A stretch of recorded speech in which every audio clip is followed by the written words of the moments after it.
Stegosaurus. Stegosaurus didn't need speed or teeth to stay alive. It carried its warning sign on its back. 2 rows of tall plates ran from neck to tail, and while scientists still debate exactly how they were used, the safest takeaway is this. They made Stegosaurus impossible to ignore, whether for display, temperature regulation, or signaling to others. But the real danger was behind it. At the end of its tail was a set of long spikes, often called a thagomizer, built for one job, stopping predators from getting too close. Stegosaurus lived in the late Jurassic, and it shared its world with large hunters like Allosaurus. It didn't chase anything. It held its ground, kept its body angled, and turned that tail into a moving threat. Ankylosaurus. Ankylosaurus looked like someone fused a reptile to a fortress. Its body was covered in thick armor, bony plates embedded in the skin, designed to absorb damage from bites and claws. This wasn't decoration.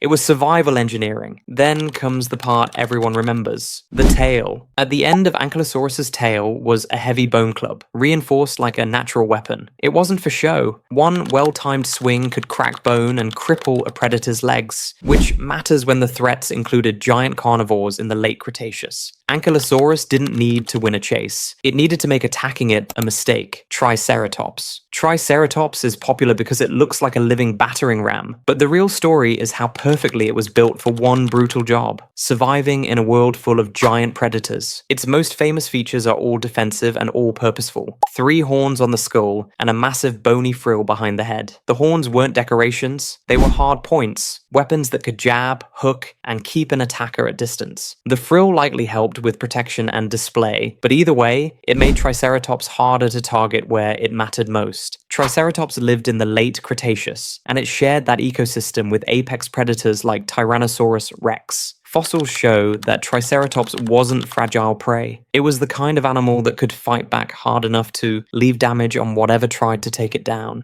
Velociraptor. Velociraptor is one of the most famous dinosaurs on Earth, but the version most people picture is exaggerated. The real Velociraptor was much smaller than the movie image, closer to a large turkey-sized predator than a human-sized one, and evidence strongly suggests it had feathers. That doesn't make it less dangerous. It makes it more believable. Velociraptor's power came from control, not raw size. It had a stiff tail for balance, sharp teeth for gripping, and most importantly, a raised sickle-shaped claw on each foot. That claw wasn't meant for slashing like a sword. The more likely use was pinning and holding prey in place while it attacked with its jaws. Velociraptor lived in the late Cretaceous, in what is now Mongolia and northern China, hunting smaller animals and surviving through speed, awareness, and precision. It wasn't the king of its world. It was something more efficient, a specialist built to win quick fights. Spinosaurus. Spinosaurus is popular because it breaks the T-Rex template. It wasn't built like a typical land predator. Its body was long, its skull was narrow like a crocodile's, and its teeth were more like spikes, better for grabbing slippery prey than crushing bone. Then there's the sail. Spinosaurus had tall spines growing from its back, forming a massive sail that could have been used for display, temperature control, or signaling. Whatever the purpose, it made Spinosaurus look unreal, like a predator designed to intimidate before it even attacked.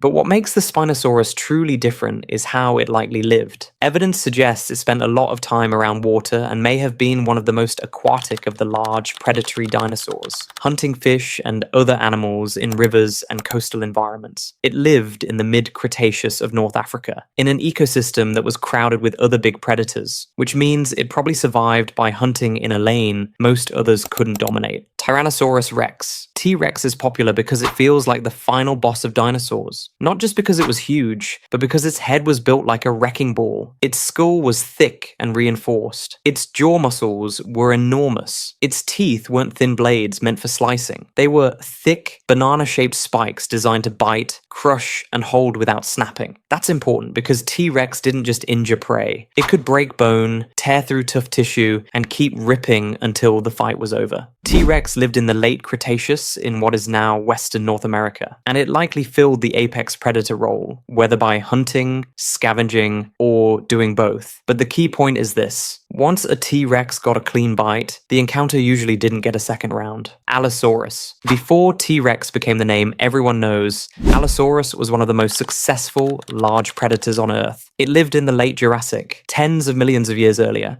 and it hunted in a world filled with giant long-necked dinosaurs. Allosaurus wasn't built like a bone crusher. Its skull was lighter, its teeth were sharp and serrated, and its strength came from repeated damage, biting, ripping, and backing off, then coming in again. Think of it like a predator designed to wear you down instead of ending it in one hit. That matters because its prey could be enormous. When your target is a massive herbivore with a tail that can break bones, you don't charge in and hope for luck. You attack where you can, force movement, and wait for an opening. And while Allosaurus became famous as the top hunter of its era, Brachiosaurus is popular because it feels impossible. A dinosaur with a body like a living building and a neck that rises like a crane. But it wasn't a predator. It was a plant eater, just one that reached food other animals couldn't touch. Unlike many long-necked dinosaurs, Brachiosaurus had longer front legs than back legs, giving it a naturally uphill posture. That made its neck reach even higher, letting it feed from tall trees, while other herbivores competed lower down. It lived in the late Jurassic, sharing environments with predators like Allosaurus, but it didn't survive by fighting. It survived by being enormous, aware, and hard to bring down. When an animal is that big, danger changes. Most predators can't attack it head-on. They'd have to target the young, the weak, or the isolated. That's part of why Brachiosaurus remains one of the most iconic dinosaurs ever discovered. It represents scale so extreme that the rules feel different. Parasaurolophus